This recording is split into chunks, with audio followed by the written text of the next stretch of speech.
A year ago, my world imploded. There's no other way to put it. One moment, I was happily married, living a life I had carefully built, and the next, I was standing in the ruins of it, staring at the two people I had trusted most, who had betrayed me in the cruelest way possible. Ryan, my husband, and Laura, my best friend. Together. Not in some fleeting, drunken mistake, but in a full-blown affair that had been going on for months behind my back. They didn't even bother denying it when I confronted them. The looks on their faces weren't of guilt or regret, but of smug defiance, like I was the one being unreasonable for making a scene. I remember standing there, my heart slamming against my ribs, my hands shaking, my world crashing around me, while they exchanged a glance before Laura, with that ever-present smirk, simply said, "It just happened, Emma. We didn't mean to hurt you. Didn't mean to hurt me." As if that changed anything. As if that would make it hurt any less. Ryan packed his bags that same night. He didn't try to apologize, didn't try to explain. He just left, as if I was nothing more than an inconvenience. And Laura, she went with him. My so-called best friend, the woman I had trusted with my secrets, my struggles, my life. She waltzed out of my front door with my husband, and I was left behind, a pathetic, broken mess in an empty house filled with memories I couldn't escape. The next few months were hell. I cried more than I ever thought possible. I raged, I grieved. I let bitterness seep into my bones until I barely recognized myself. But slowly, painstakingly, I started to rebuild. I picked up the shattered pieces of my life and forced myself forward. I refused to be the woman they destroyed. If Ryan and Laura thought they had won, they were wrong. I wouldn't let their betrayal define me.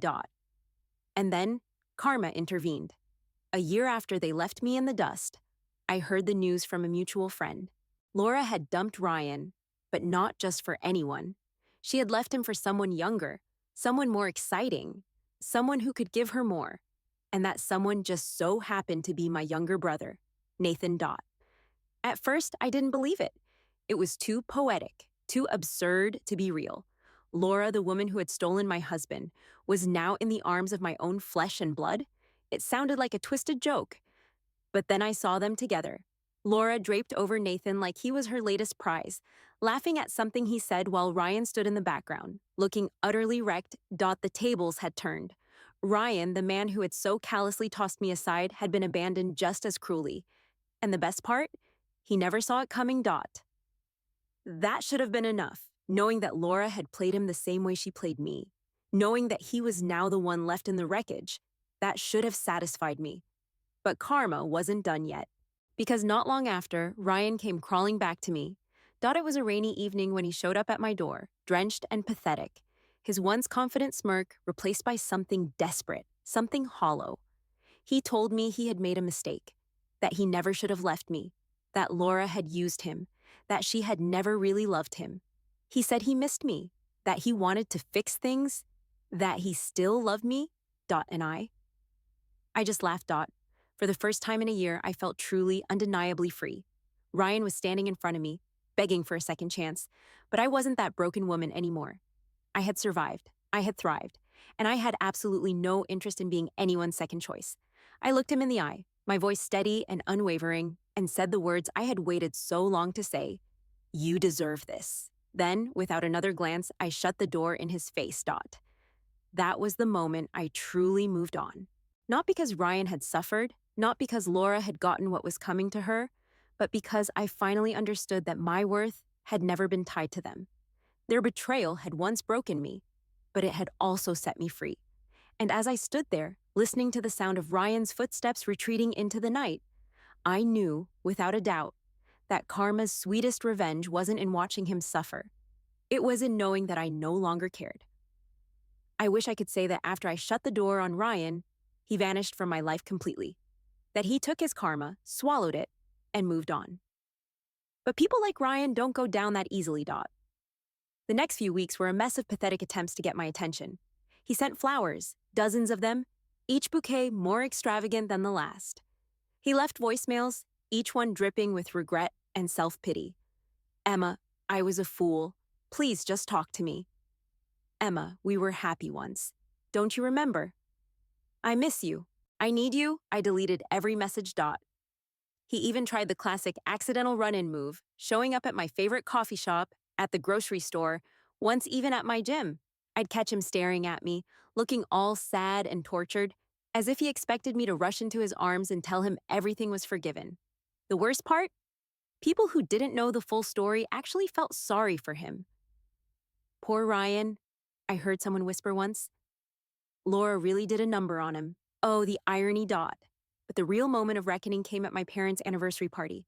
I had debated whether or not to go, knowing that Nathan would be there with Laura, but I refused to let them keep me from my own family. I showed up, head held high, wearing a dress that made me feel invincible. And of course, Ryan was there too. I don't know if he planned it, if he had begged my mother for an invite, or if he just showed up knowing she wouldn't turn him away. But there he was, standing in the corner, watching me like a kicked puppy. Then, to my absolute horror, he made his move. In front of my entire family, in front of Nathan and Laura, Ryan stood up, cleared his throat, and said, "I just want to say something." The room fell silent. "I made a huge mistake," he continued, his voice shaking. "I hurt the best woman I've ever known. And I let someone who didn't truly love me convince me to throw away the best thing I ever had. Emma, I know I don't deserve it, but I'm asking for your forgiveness." I could feel every pair of eyes on me. My mother looked hopeful, my father skeptical. Nathan just smirked, amused by the entire spectacle. And Laura? Laura looked livid, as if she had the right to be angry about anything. Ryan took a step closer, reaching for my hand like we were in some bad romance movie. "Emma, please, give me another chance." I stared at him for a long moment, letting the silence stretch. Then I laughed, a real, genuine laugh, because it was all so ridiculous. This man had humiliated me, betrayed me, shattered me, and now he thought a half-baked public apology would fix it all? I pulled my hand away. "Ryan," I said, my voice loud enough for the entire room to hear, "you weren't a mistake. You were a lesson." And with that, I turned on my heel and walked away. I didn't look back. I expected Ryan to give up after that. After all, there was no ambiguity in my words. He was nothing more than a lesson, a painful but necessary part of my past.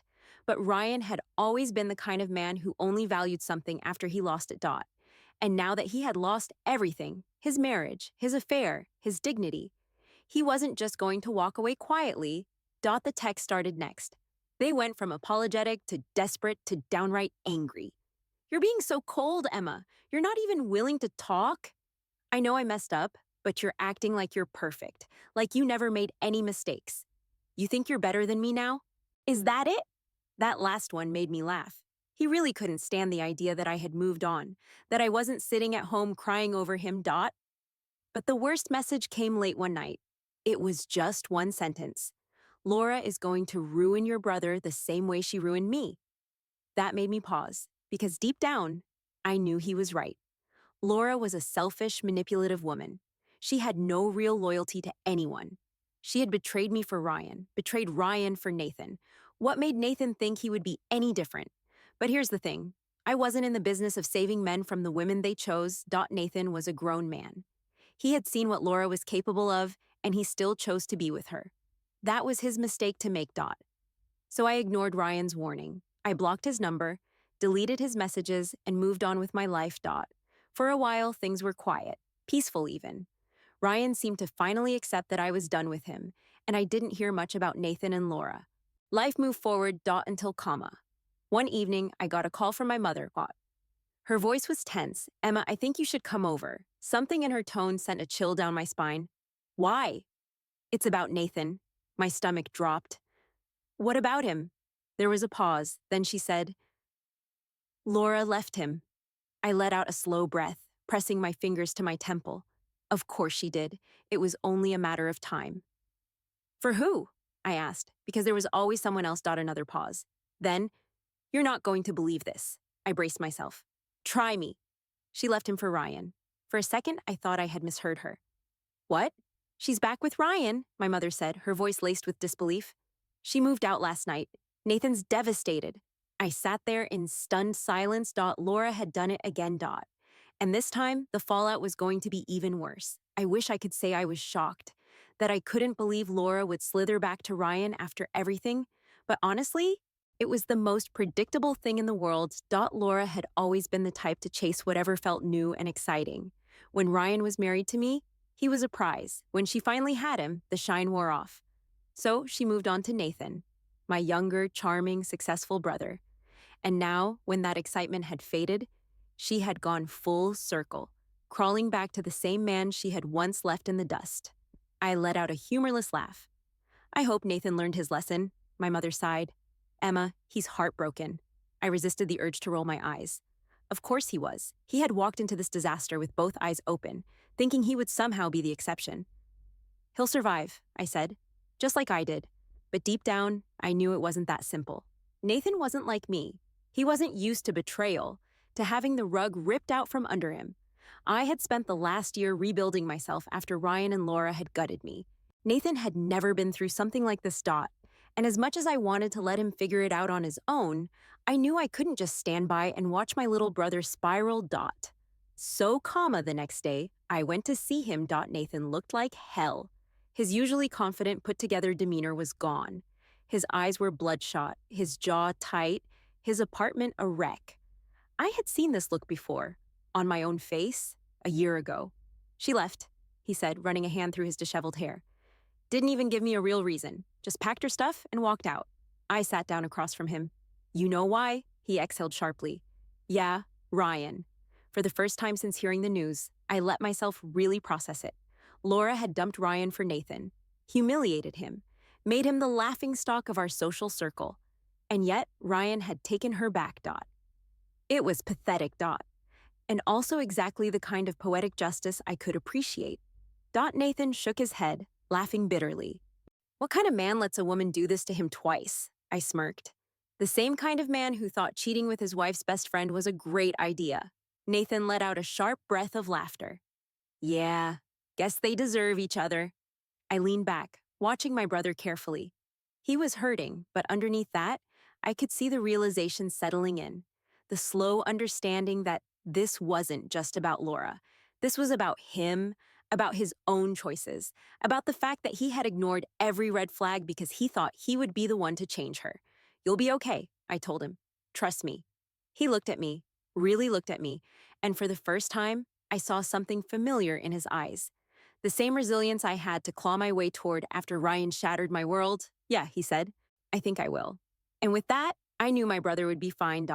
But Ryan was about to learn just how vicious karma could be.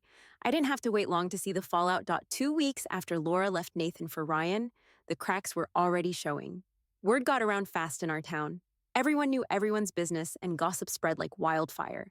It started with whispers at the coffee shop, quiet murmurs at the grocery store, and then finally, it hit me straight in the face when I ran into an old acquaintance who wasted no time spilling the latest development. Did you hear? She asked, eyes wide with barely contained glee. Laura and Ryan are already fighting like crazy. People have heard them screaming at each other in public. I blinked, fighting the urge to laugh.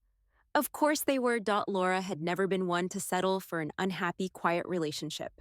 She thrived on drama, on attention. And Ryan? Ryan was a man who had always needed to feel in control. They must have been tearing each other apart. Honestly, it was the best entertainment I'd had in ages. It didn't take long before I got an even better show. One afternoon, I was leaving the gym when I spotted Ryan in the parking lot, standing next to his car. He looked rough. Dark circles under his eyes, a stubble-covered jaw, the kind of slumped posture that screamed defeat. For a second, he just stood there, staring at me. Then, before I could turn and walk away, he called out, Emma. I froze, every muscle in my body tensing. This was it. The moment I'd been expecting, the moment I knew was coming. Ryan had finally hit rock bottom. And now he was here. To beg. I turned slowly, raising an eyebrow. What do you want? His jaw tightened. For a second, he looked like he wanted to play it cool, to act like he still had some semblance of control over the situation. But he was desperate, and we both knew it. Can we talk? He asked. I crossed my arms. About what? Ryan exhaled, running a hand down his face. I messed up. I almost laughed. Messed up? That was putting it mildly. I tilted my head, pretending to think about it. You're gonna have to be more specific. His eyes flashed with frustration. He had never been good at swallowing his pride, but now he had no choice. He had burned every bridge, and the woman he had thrown everything away for had just done the same to him. Laura, he admitted finally, he hesitated, his throat working as he swallowed. She used me. She never really loved me. I let out a short, humorless laugh. Wow, shocking. Who could have possibly seen that coming? His face twisted, shame and anger warring in his expression. I thought she was different. She was different, I said. She was your betrayal. Now she's just your karma. Ryan flinched like I had slapped him. I should have walked away then. I should have just left him standing there, humiliated and broken, the way he had left me all those months ago. But I wanted to hear it. I wanted to hear him say it. I leaned in slightly.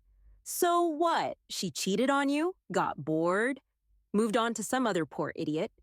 His jaw clenched. She didn't even try to hide it. One day she just packed her bags and said she was done. Like I was nothing. I gave him a slow, pitying smile. That's funny. That's exactly how you left me. Ryan's breathing turned uneven. Emma, no, I interrupted, my voice sharp. You don't get to say my name like that. You don't get to stand here and act like I should feel bad for you. You made your choice, Ryan. You picked her. And now you're just another name on her list of mistakes. His face crumpled. For the first time in his life, Ryan Parker had to face the reality that he was the one left behind. Please, he murmured. I just want to talk, to explain, to... I took a step back, shaking my head. There's nothing to explain. You got exactly what you deserved. I turned, walking away without another word. And this time, Ryan didn't call after me. He just stood there, watching me go. And I knew. He finally understood. For the first time since everything had fallen apart, I felt truly, deeply at peace. I had spent so long healing, rebuilding myself from the ruins of my marriage. And now, seeing Ryan like that, broken, desperate, lost, it was like a full circle moment. The final piece of closure I never even realized I needed. But life had one last surprise in store for me. A few nights later, I was scrolling through my phone, enjoying a quiet evening when a message popped up from an unknown number. Emma, please, I just need 5 minutes. I didn't have to ask who it was. Ryan. Again, I sighed, my fingers hovering over the keyboard. A part of me wanted to ignore him. Another part of me, just the tiniest, most wicked part, wanted to see what more he had to say. Curiosity won. Fine. 5 minutes. But I'm not coming to you. If you want to talk, meet me at the old diner on Maple Street, and don't be late. I didn't expect him to respond so fast. I'll be there. I arrived at the diner 15 minutes later, slipping into a booth near the back. The place was nearly empty, just a few stragglers, sipping coffee, lost in their own worlds. The hum of conversation, the clinking of cutlery, it was oddly soothing. Then the door swung open, and there he was. Ryan looked worse than before, like he hadn't slept in days. His shirt was wrinkled, his hair a mess.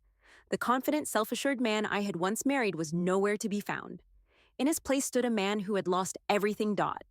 He slid into the seat across from me, hesitating like he expected me to throw my drink in his face. I didn't. I just raised an eyebrow. All right, you got your 5 minutes. Talk. He exhaled, rubbing his temples. I know I don't deserve your time. I know I screwed up. And I know there's nothing I can say to fix what I did to you. Correct, I said flatly, but I just need you to know. His voice cracked. I regret it. Every second. I thought I was winning, Emma. I thought Laura was this exciting, passionate thing that I was missing.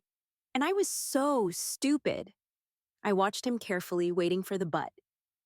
There was always a but. I wish I could take it all back, he continued. Not because Laura left me, not because I ended up alone, but because I lost you. And losing you? That was the biggest mistake of my life. There it was. I let his words hang in the air between us, not rushing to respond. Finally, I spoke. You know what's funny, Ryan?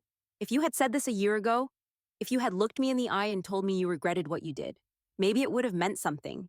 Pain flickered in his gaze. And now? I gave him a slow, pitying smile. Now it's just pathetic. His breath hitched, and for a moment, I thought he might break down right there in the booth. But I didn't care. You didn't just lose me, I continued. You threw me away. You didn't just betray me, you humiliated me. You made me question everything. And now, after all this time, you want me to believe that you suddenly realize what you lost? I shook my head. You don't miss me, Ryan. You miss what I gave you: the loyalty, the stability, the comfort of knowing someone loved you unconditionally. You don't love me. You just hate being alone. His hands clenched into fists on the table. That's not true. I leaned forward, locking eyes with him. Yes, it is. Silence stretched between us. Ryan swallowed hard, blinking rapidly, like he was struggling to keep himself together. So that's it then? There's no chance? I laughed under my breath. No, Ryan, there's no chance. His shoulders sagged, and for the first time in his life, Ryan Parker looked utterly, completely defeated. I stood, tossing a few bills onto the table. I meant what I said before. You deserve this. Every single second of it. Then I turned and walked out, leaving him sitting there in the wreckage of his own choices. As I stepped outside, the cool night air wrapped around me, and for the first time in a long, long time, I felt free. The cold night air felt crisp against my skin as I walked away from the diner, leaving Ryan in the past where he belonged. I didn't turn around. I didn't need to. Whatever expression was on his face, regret, heartbreak, or just sheer devastation, was no longer my concern. I got into my car, hands steady as I gripped the steering wheel. It hit me then, a strange sense of weightlessness.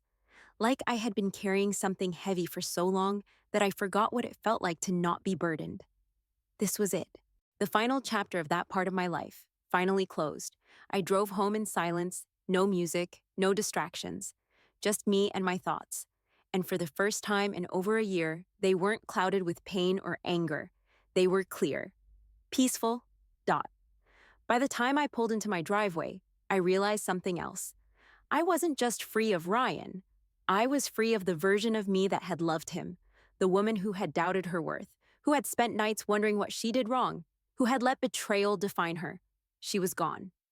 I stepped inside my house, locking the door behind me. It wasn't just a physical act, it felt symbolic. A final, absolute barrier between me and the past. And then, for the first time in what felt like forever, I slept. In the days that followed, life continued as usual. The world hadn't stopped spinning. The sun still rose, people still went about their lives. And Ryan? He was just another person in the background of mine. I heard bits and pieces through mutual friends. Apparently, he tried to win Laura back. That made me laugh. After everything, after all his grand proclamations about how he was the one in control, he still couldn't stand being alone. Laura, of course, had no interest in revisiting old mistakes. She had moved on, to my brother, of all people. And whatever temporary thrill she had felt with Ryan was long gone. Nathan, on the other hand, had been avoiding me like the plague. I knew it wasn't because he was ashamed. Nathan had always done what he wanted without caring what others thought, but because he expected me to lash out, to be furious that he had chosen to be with Laura, of all people. The truth was, I didn't care. Not in the way he probably expected. I saw them together once, at a coffee shop. Laura was draped over him like a trophy, flashing that same smug smile she had worn when she first stole Ryan from me. Nathan looked, well, like Nathan, cool, collected, completely unbothered. She caught my eye as I passed by, and I swear I saw something flicker in her expression. Some expectation that I would react, that I would show some sign of jealousy, of bitterness, of lingering pain. I didn't give her the satisfaction. I simply smiled. Because I knew something she didn't. Laura was always chasing something new, something thrilling. She didn't love people. She loved the idea of them. The excitement, the status, the power. Nathan was just the latest prize, just as Ryan had once been. And someday she would do to him exactly what she had done to me. That was the thing about karma. It didn't always come as fire and fury. Sometimes it was a slow, quiet unraveling. And I had no doubt Laura's time was coming. Weeks passed. Life was good. No, better than good. One evening, I found myself sitting on my porch with a glass of wine, watching the sun dip below the horizon.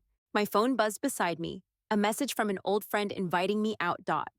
For the first time in a long time, I felt truly open to the possibilities ahead. Not just moving on, but moving forward. Ryan's downfall, Laura's schemes, Nathan's choices. None of it mattered anymore. Not really. Because I had already won. Not by revenge. Not by making them suffer. but by living well, by choosing myself, dot. And that was the sweetest revenge of all dot months past. And with each passing day, I thought of Ryan, Laura, and even Nathan less and less. Their drama no longer occupied space in my mind. And honestly, it felt like they belonged to a different life, one that no longer had anything to do with me, dot. But karma has a way of making its presence known.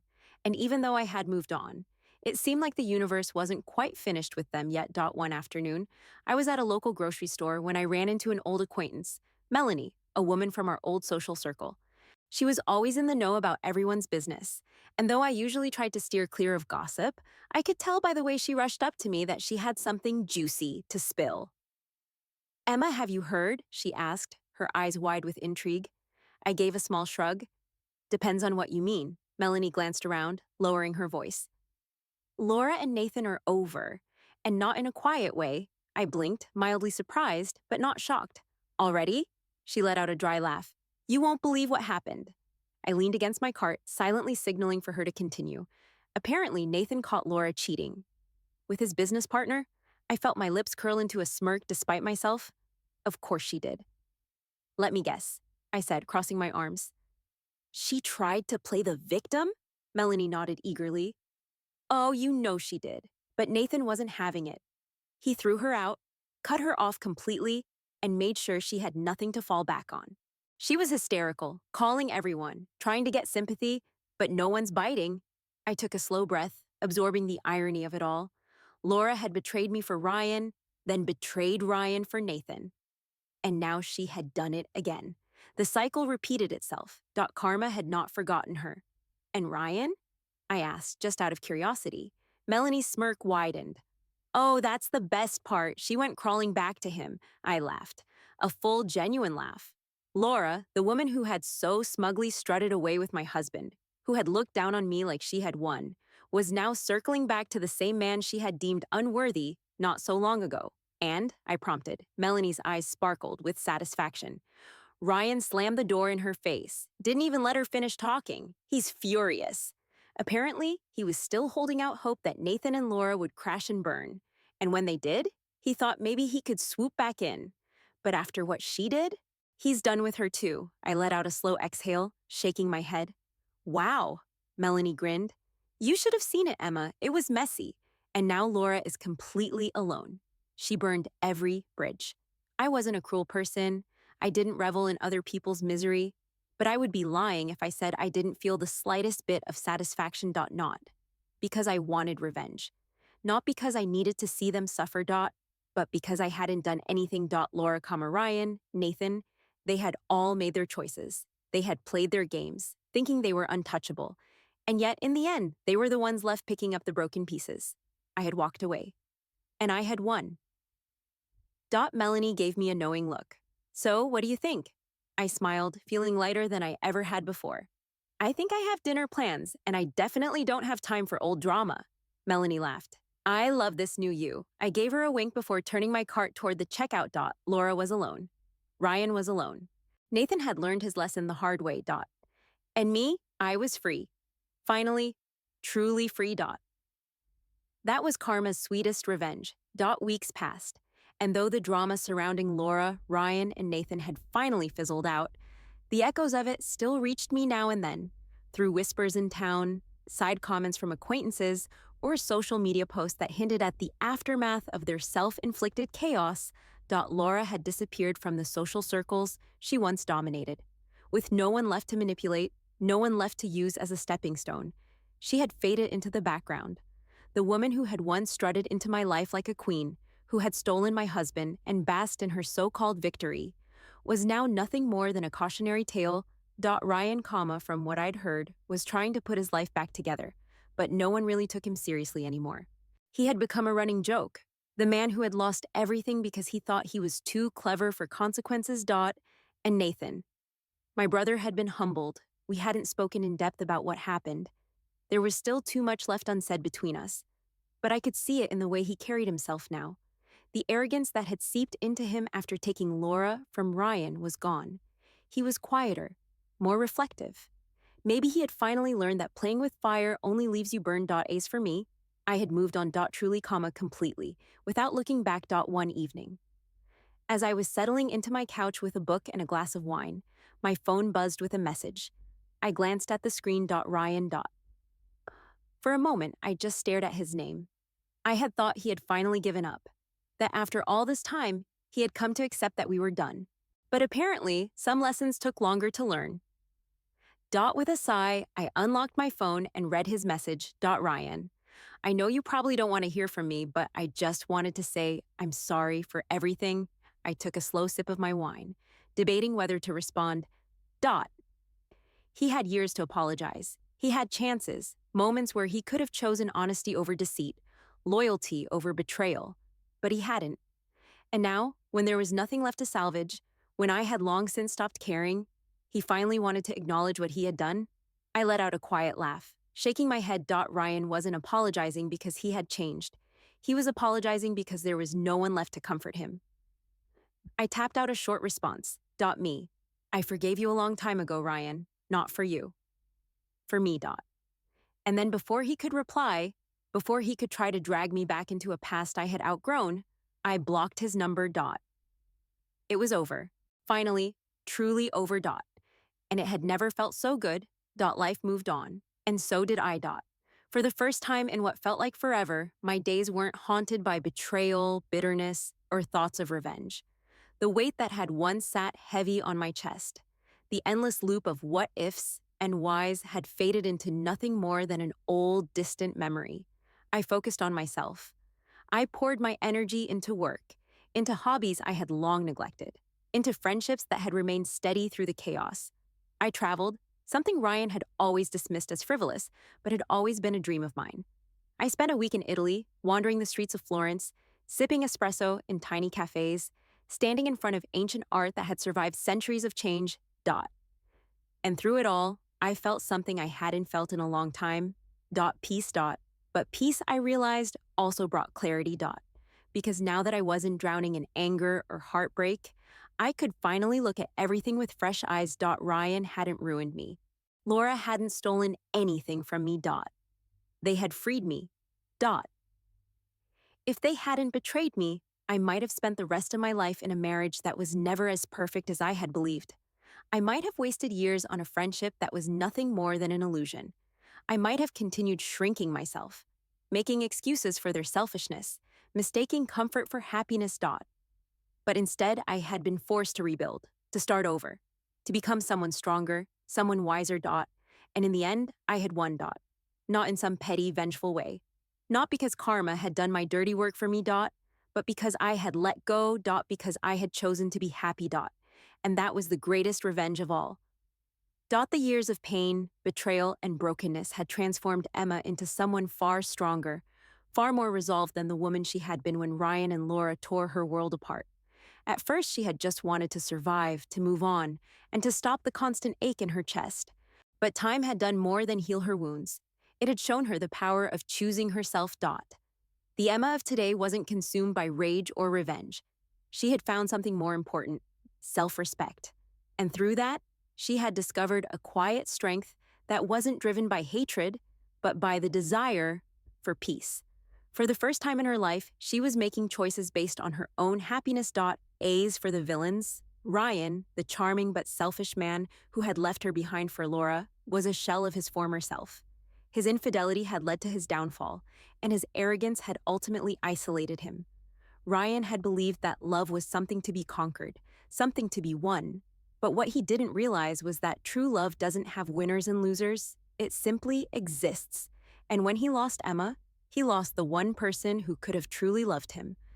Laura, the woman who had once been Emma's closest friend, had traded their bond for an affair that she thought would bring her happiness. Instead, it had left her in ruins. Her manipulative charm had failed her when she betrayed Ryan, only to run off with Nathan. But in the end, she had lost everything: her reputation, her place in the social circles, and her identity as someone people trusted. Nathan, who had unknowingly played a part in the wreckage of Emma's life, had found himself caught in a mess of his own making. He had been drawn into a whirlwind of deceit, never thinking about the consequences of his actions.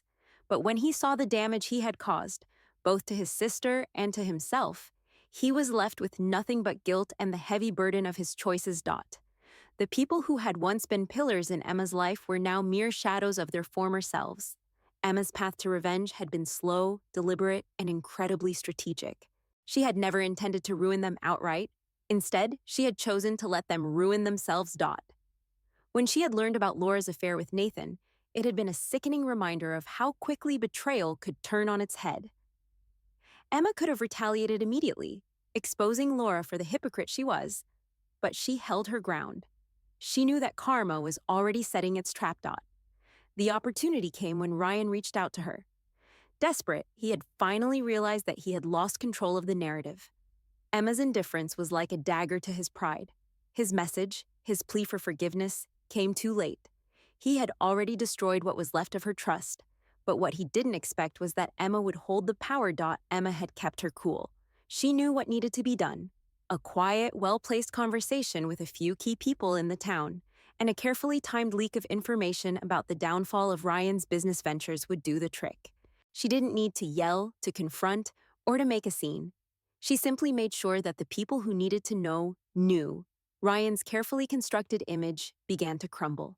Investors pulled out of his projects. His reputation, once untouchable, was now tarnished. His arrogance had cost him everything. As his business collapsed, so did his pride, and in the end, no amount of charm or apologies could save him.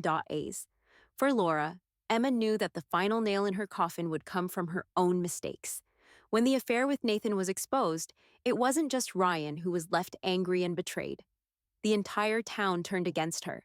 She was no longer the darling she had once been. Her lies had caught up with her, and the once sought-after friend was now nothing more than a cautionary tale. In Nathan, he was left with nothing but his guilt. While he may not have been directly responsible for the ruination of Ryan and Laura, his involvement had been enough to fracture their already broken lives. He tried to reach out to Emma, seeking redemption, but it was too late. He had played a part in destroying something irreplaceable, and now the distance between them was insurmountable. Months passed, and Emma's life continued to evolve. She had let go of the anger that once consumed her, but the satisfaction of seeing Ryan, Laura, and Nathan pay the price for their actions still lingered in her heart. She had rebuilt her life, stronger, more confident. Emma had focused on her career, invested in new friendships, and, perhaps for the first time in her life, allowed herself the chance to be truly happy. As for Ryan, his life had become a cautionary tale for everyone who had once admired him. He was no longer the man people looked up to, but a bitter man who couldn't escape his past. The whispers that followed him around every corner were a reminder of his fall from grace. Laura, once the life of every party, now spent her days in seclusion, far removed from the social circles she had once dominated. Her name was whispered with contempt, and the opportunities she had once used to manipulate her way to the top had all vanished. Nathan, too, became a shadow of the man he had been. His attempts to salvage his relationship with Emma were futile.